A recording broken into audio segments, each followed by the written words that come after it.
In this video, we will talk about how you should be wearing a watch. Are there any unwritten rules or conventions you should be aware of before you don your watch? Let's find out. On which wrist should you wear a watch? Let's face it, there's no wrong answer here. The watch police aren't gonna nick you for wearing your watch on the wrong wrist.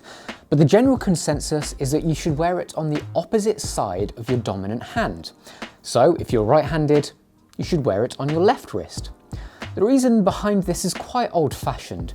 One is that so you can check the time whilst writing, and the other is so you can wind up a hand-wind watch with your dominant hand without taking it off. But that's not always the case.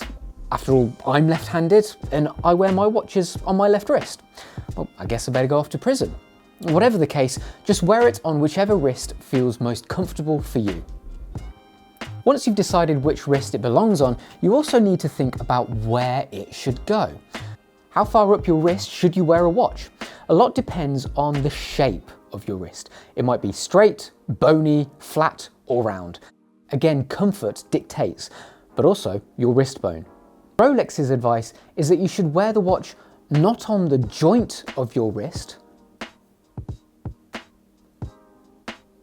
where it will suffer torsional forces, but above the ulnar styloid, the knobbly bone.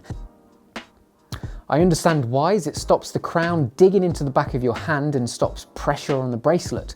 However, if like me you find that uncomfortable, then below the knobbly bone is equally fine. Ideally though, you should avoid the watch sitting directly on that bone.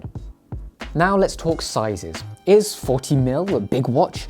Is a 42 or 44mm watch too big or small for a man or a woman? When we talk about watch sizes in millimeters, we're referring to the diameter, excluding the crown or pushers.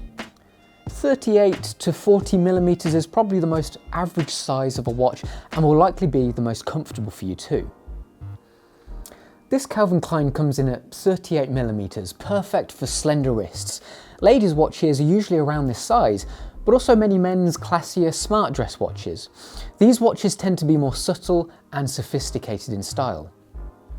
So the next step up is 40mm, which for me is a real sweet spot, like this Daniel Wellington Iconic Link Automatic.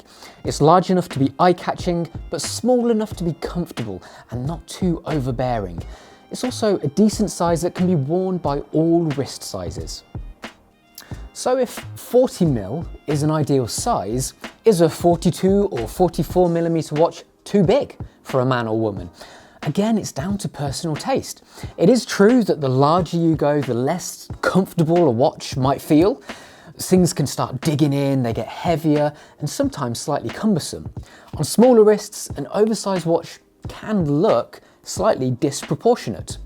Check out this Sternglass Marus. It's 42mm, and you can tell it's larger than the Daniel Wellington, but it is still perfectly wearable. Moving up a size, this Citizen Calandria is 44mm, and now it's starting to get obviously larger. For my personal taste, this is too large for my average wrist size, but again, it's down to personal preference, which I might add does change as you learn what kind of watches you enjoy wearing.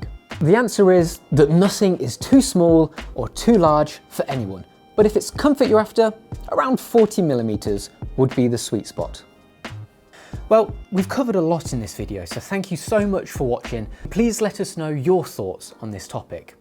Please like this video, subscribe to our channel, and we'll see you next time. Bye bye.